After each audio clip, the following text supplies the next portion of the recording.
ನಗರದ ಕುಷ್ಟಗಿ ರಸ್ತೆಯಲ್ಲಿರುವ ಕೃಷಿ ಉತ್ಪನ್ನ ಮಾರುಕಟ್ಟೆಯ ಮುಂಭಾಗದಲ್ಲಿ ಟ್ರಾಫಿಕ್ ಜಾಮ್, ಸಾರ್ವಜನಿಕರಿಗೆ ತಲೆನೋವು.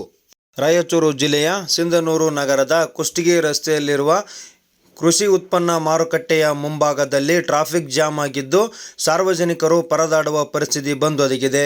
ಕೃಷಿ ಉತ್ಪನ್ನ ಮಾರುಕಟ್ಟೆಯಲ್ಲಿ ಭತ್ತವನ್ನು ಖರೀದಿ ಮಾಡುವ ಗುಮಾಸ್ತರು ದಾರಿಯಲ್ಲಿ ನಿಂತು ಗುತ್ತಿಯನ್ನು ಹೊಡೆದು ಭತ್ತವನ್ನು ಚೆಕ್ ಮಾಡುವ ಸಮಯದಲ್ಲಿ ಟ್ರಾಫಿಕ್ ಜಾಮ್ ಆಗಿ ಸಾರ್ವಜನಿಕರು ಪರದಾಡುವಂತಾಗಿದೆ.